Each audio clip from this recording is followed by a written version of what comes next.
Hello again, Pietro here. Thanks for stopping by for another gadget review. Today we are wrapping up my thoughts on the OnePlus Nord. This device right here came with a really cool box, which is somewhere, right? Where'd I put it? Oh, here it is. Because I didn't want you to think that I just have all these boxes laying around. Okay, I have a few boxes. OnePlus Nord N10 5G. That's the official name. Let's just make this really quick. Do I recommend this phone? And the answer is yes, if you've never had a flagship phone before.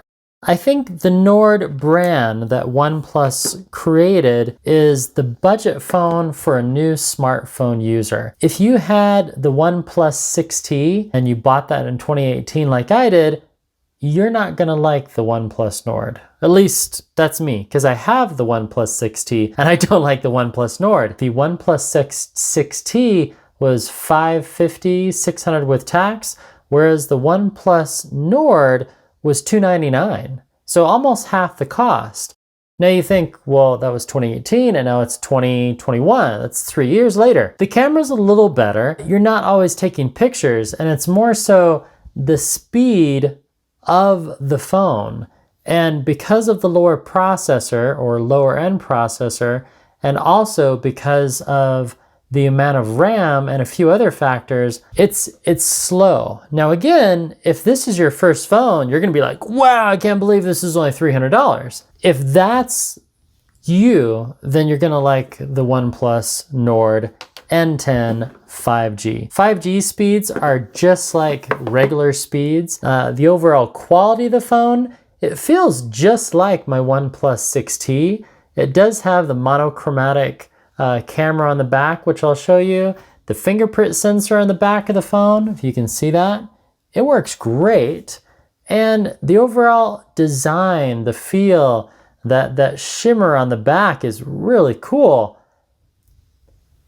It's just not for me. I actually contacted OnePlus last night and asked if I could return this phone. If they don't let me return it, I'll just sell it and take a small loss. I think most people would want to buy it because I haven't used it much. I prefer to use my OnePlus 6T or even this Samsung S20 FE from last year. So that's my overall picture that yes, it is a $300 phone. It doesn't necessarily feel like a $300 phone, but it doesn't fit my needs because I've already been spoiled with flagship phones like the OnePlus 6T, also like the Samsung, also like the flagship iPhone 12 mini, and I would even go out and venture and say this budget phone from last year, the Apple iPhone SE, you can see the redness right there. This was $400. This is a faster phone than the Nord. So here we have the Apple phone, the Apple SE 2020, and this we have the OnePlus Nord also from 2020, late 2020. This is the N10 series, a little visual display for you. Yes, it does have a bigger screen, but overall this performs better and the Apple SE is faster. And so is the OnePlus 6T. Even though it is going on 3 years old, the OnePlus 6T, my daughter was borrowing it, so I don't know where it is right now. It's a good phone for $300. And you have to understand, they're not looking for people to downgrade from a Samsung S20 or thinking that, oh, I have the Samsung S10, I'm gonna upgrade and try OnePlus and I'll try the $299 Nord. You're gonna be disappointed. For a high school student, I think this would be a great phone. For a freshman, even up to a senior in college, again, great phone. Young people, in my opinion, can be a little hard on devices, and for $299, great phone. I don't know how many times I've said $299, but it's $299. I still can't believe it was that much, and it's still that much on sale. So let's see how fast the warp charging is It's completely dead right now. So this is the case that I bought from OnePlus, just a generic case. It's held up well. It's a bumper case. I think it's barely worth $20. I don't think it's worth that much. So what did they call it? This is the Warp Charge 30. And if you look really carefully, you can see the 30 right there. I could not see that without zooming in. Anyway, pretty cool. I love warp charging. And funny enough, if you compare this to a Samsung, this is the Samsung super fast charging brick.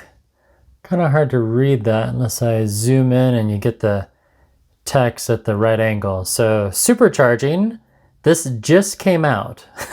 This is Samsung's latest and greatest fast charger, which is 25 watts. OnePlus, who came out with the OnePlus Nord last year, had a 30 watt charger. Now they even have 65 watt super fast warp charging with the OnePlus 8T, and that is the fastest charging phone I've ever seen. I'll throw a little video on there, overlay. It's amazingly fast. So warp charging, this is year-old technology. This is the latest and greatest Samsung, 30 watt, 25 watt. Sorry to say, but kind of some dirt in the face, Samsung to OnePlus. So let's charge this up, and you can see the cool animation that OnePlus provides.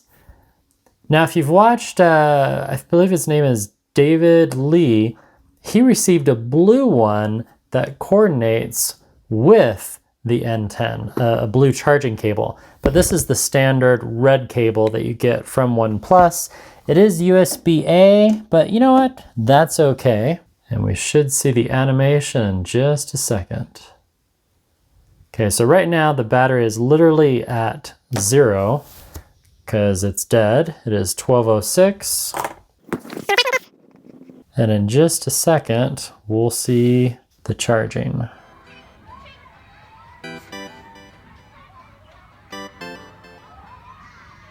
Time of life, 12:08. And now we're at 2%. And this is where the warp charging really kicks in. It charges, well, it's warp charging. If you've watched Star Trek, warp speed, I don't know how else to explain it. It's fast. I've tested OnePlus, Samsung, Apple devices like this one, and OnePlus charges the fastest. Now, as far as battery durability, my award would go to the LG V60 Think, or how I used to pronounce it, the LG V60 ThinQ. That had a 5,000 milliamp battery, and that thing just lasted forever. N10 has a 4,000 milliamp battery, and it does come with 6 gigabytes of RAM, which should be enough, one would think. Yes and no, because I think if this had 8 gigabytes of RAM and just a little bit more processor, well, it would be more money, and that would defeat the purpose of a budget device. 12:08, 1%, screen, charging, animation on. There you go, here's my work desk. So what do I like about the OnePlus Nord? It's $299. Number 2, Warp Charge 30, pretty awesome. Number 3, I got these OnePlus Buds Z in white, which were on my desk. You know, sometimes kids move stuff, and that's okay. These are really cool for free headphones. I like them a lot. I like them better than the Samsung Buds that I tried last year. Number 4, I like the 128 gigabytes of storage. That's nice. Number 5, I really like the clean UI of OnePlus and Oxygen 11. If you've used Android phones before, you're probably familiar with the Android UI, the user interface. OnePlus is very different from Samsung, and it's very different from LG. It's the Oxygen, and I've even heard other tech reviewers say that they prefer the Oxygen UI. I'm glad I don't stand alone, and already we're at 9%. Number 6, the fingerprint sensor on the back of this phone. I love it. Very similar to Google. Number 7, Face ID unlock, still good. Number 8, the easy setup with the OnePlus Bud Z. I mean, I need to find those. Okay, when in doubt, look in the kitchen. That's where the earbuds were. So these fit my ears. And the thing about headphones is, if they fit in your ears, awesome.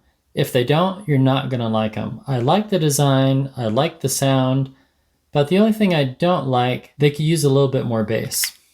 But as far as the battery life, it's spot on to what they said. So bass boost, I did not hear the bass boost. 20 hours of battery life, totally agree with. Water and sweat resistance, I have not taken them swimming. They are comfortable and they do a seamless connection. Not only did they quickly synchronize with my N10 by OnePlus, they also synchronize really easy with a Samsung phone.